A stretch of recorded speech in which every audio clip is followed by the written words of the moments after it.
हयातियात जूं कुझु अहम ॿियूं शाख़ूं आहिनि जंहिंजे बारे में ॿुधाईंदुसि।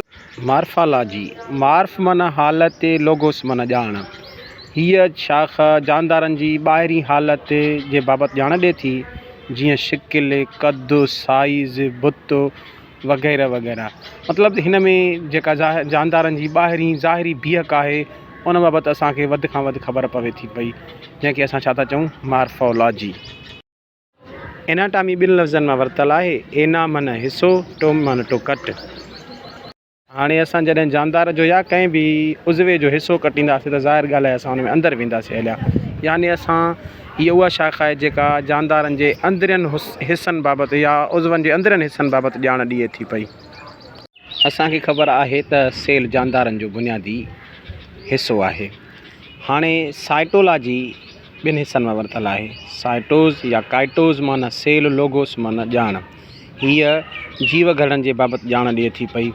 जीव घरड़ा छा आहिनि, उहे छाजा ठहियल आहिनि ऐं उन्हनि जा कम कहिड़ा आहिनि। असांखे ख़बर आहे त सेल मिली करे टिशू ठाहींदा आहिनि। हाणे असां हिस्टोलॉजी जे बारे में पढ़ंदासीं।